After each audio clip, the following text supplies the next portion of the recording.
Olá, eu me chamo Aline Dalmas, vou falar do artigo do espectro óculo-aurículo-vertebral, chamado também de síndrome de Goldenhar, ou microsomia hemifacial. É uma condição rara, complexa e bastante variável. Fenotipicamente, a presença de desordem dos arcos branquiais, os quais englobam anomalias do desenvolvimento. Sua prevalência acontece mais em indivíduos do sexo masculino.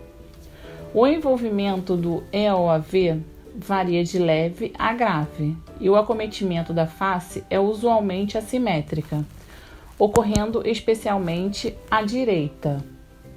Sua origem é pouco conhecida, mas tem sido muito complexa e heterogênea em relação aos seus mecanismos patofisiológicos, atribuídos à hipótese de um suprimento reduzido de sangue ou uma hemorragia focal na região de desenvolvimento do primeiro e segundo arcos branquiais, ocorrido por volta do período de 30 ou 45 dias de gestação, no período da blastogênese, o que explica as anormalidades na orelha externa, observados no espectro. Quanto à sua etiologia, acredita-se que pode ter relação a uma anormalidade da migração das células da crista neural. Além disso, há evidências determinantes genéticas, em alguns casos apresentado um padrão de herança autossomática, recessivo e dominante.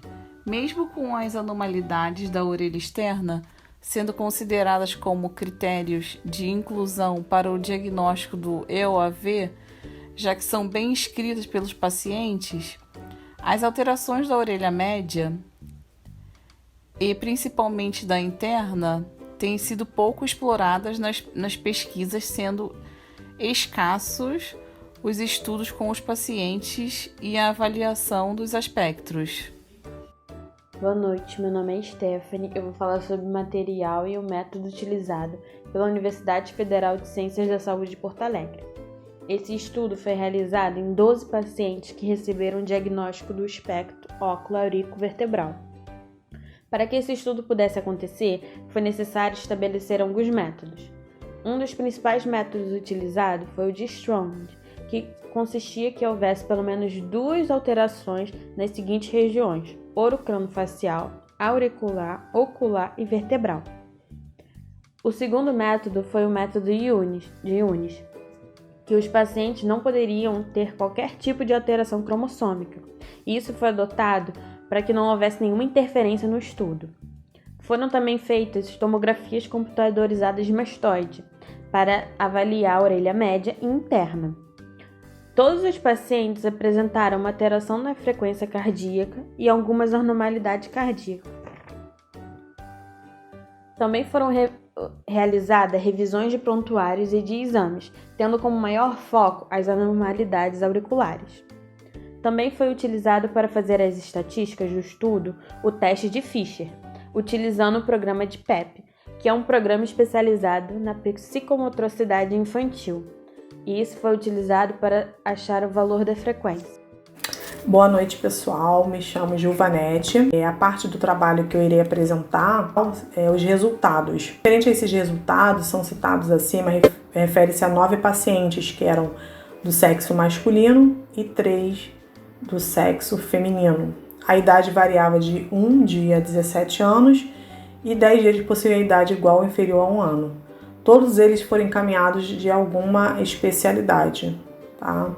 Foi visto também algumas anormalidades auriculares, onde envolvia a orelha externa, sendo verificado em 12 pessoas, 12 pacientes, na média 8, e na orelha interna em 3 pacientes.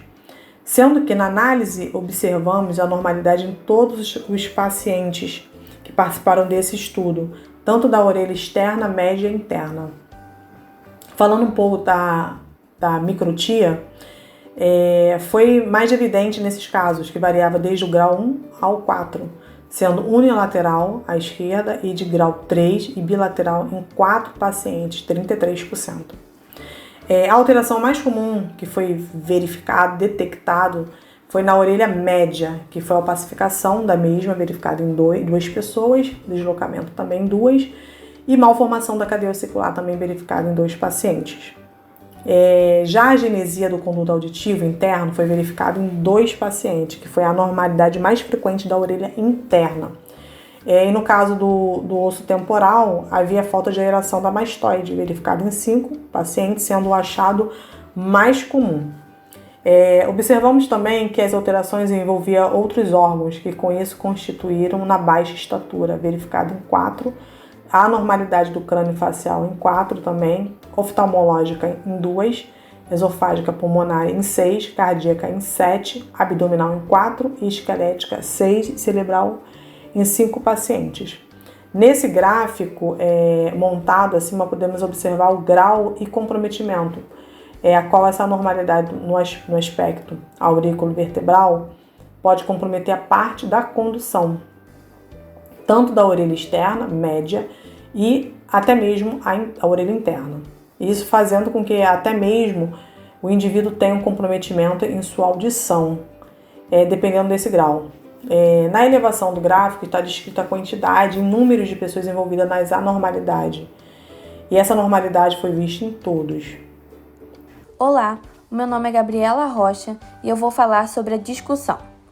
As malformações de orelha externa em pacientes com síndrome de Goldenhar variam muito, desde uma orelha com sua forma alterada ou até mesmo sua ausência.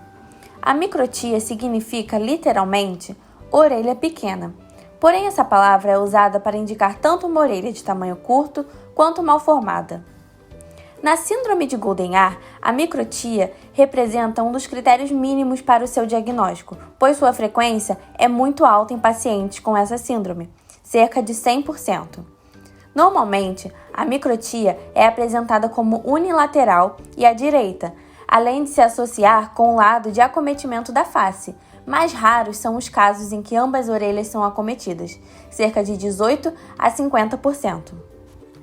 À direita, temos imagens mostrando diferentes graus de microtia observados entre os pacientes da amostra. Orelha normal com apêndice pré-auricular, microtia grau 1 com apêndice pré-auriculares, microtia grau 2, microtia grau 3 e microtia grau 4 ou anotia. Na figura 2, temos um paciente com síndrome de Goldenhar pertencente à amostra e a sua respectiva tomografia computadorizada de mastoide mostrando as anormalidades do ouvido direito. Também são possíveis de observar outras anormalidades auriculares, porém menos frequentes, como os apêndices e as fossetas pré-auriculares. Os apêndices são formados por pele e cartilagem que estão presentes na orelha. Já as fossetas são pequenos buracos localizados no hélix da orelha. Ambos podem ser uni- ou bilaterais e possuem uma porcentagem de 53% a 90%. À esquerda, temos um quadro que representa as anormalidades auriculares e de osso temporal descritas em pacientes com síndrome de Goldenhar, de acordo com a literatura estudada. Além dessas anormalidades, podemos observar estenose, em casos mais leves, e atresia do conduto auditivo externo, em casos mais graves. As anomalias observadas no músculo tensor do tímpano e estapédio confirmam que tais estruturas se originam do primeiro e segundo arcos braquiais, sendo 75% a frequência dessas. As principais anomalias de orelha média são a opacificação e o deslocamento e a malformação da cadeia ossicular. Já as de orelha interna podem aparecer na forma de agenesia do conduto auditivo interno, alteração da morfologia da cóclea e dos canais semicirculares. Eles aparecem cerca de 27% a 33%. Um dos sintomas da malformação do órgão vestibular é o início tardio da aquisição da caminhada. As anomalias de orelha interna significam a inclusão de um fator patogênico adicional na síndrome de Goldenhar, Outro acometimento muito comum em pacientes com a síndrome é a perda auditiva do tipo condutiva, sendo secundária ao acometimento dessas estruturas. Algumas vezes, existe um componente neurosensorial para a perda auditiva, evidenciado por malformações da orelha interna. A perda auditiva profunda bilateral é considerada bastante rara nesses pacientes.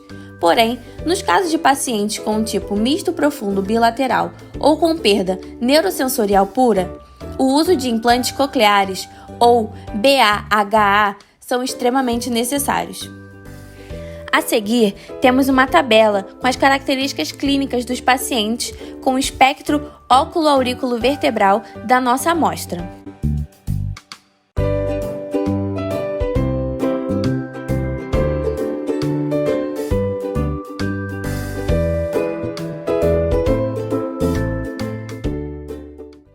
Olá, chegamos na parte final deste trabalho. O meu nome é Dominique e concluirei o mesmo de um modo geral.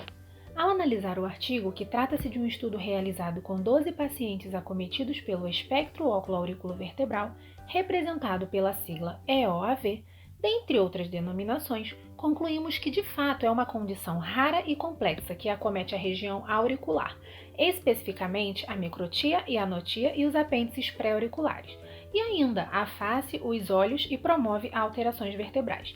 Dados achados clínicos, é inegável que os pacientes do sexo masculino são os mais afetados, embora não tenha ainda uma explicação científica para isso, visto que nem mesmo a etiologia do espectro foi definida. Contudo, a literatura o caracteriza pelo acometimento dos primeiros arcos branquiais, que são estruturas-chave para o desenvolvimento da cabeça e pescoço e contribuem para a aparência externa do embrião entre a 4ª e 5ª semanas de gestação, e podem variar da completa aplasia até deformidades na orelha externa, média e interna, resultando em perda auditiva. Além disso, há casos relatados que sugerem a existência de fatores genéticos, como o padrão de herança autossômico recessivo e o dominante, e ainda exposições gestacionais à talidomida, ao ácido retinóico e ao diabetes mellitus, no período da blastogênese, que é a formação embrionária inicial. Um diagnóstico precoce da síndrome ocorre ainda na gravidez, a partir de exames de imagens específicos, como a ecografia fetal, ou após o nascimento, a partir da tomografia computadorizada, como foi realizado com todos os pacientes da amostra, e ainda a partir de anamnese clínica.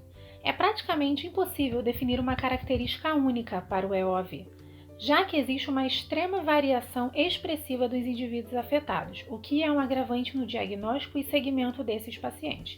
Estima-se que os pacientes com o espectro têm a taxa de expectativa de vida reduzida, devido a complicações diretamente relacionadas com seus defeitos cardíacos congênitos. O artigo possui uma linguagem rebuscada, e ainda que os relatos sejam enfatizados nas malformações auriculares, de modo geral, o objetivo é demonstrar as possíveis variações e apresentações congênitas, que explica a complexidade do diagnóstico do tratamento e a dificuldade do acompanhamento clínico de indivíduos com o espectro. O tratamento abrange o envolvimento de uma equipe multidisciplinar e é realizado dentro de cada área com o objetivo de fornecer o melhor ao paciente, mantendo-os socialmente ativos, baseado na literatura e na experiência dos profissionais envolvidos.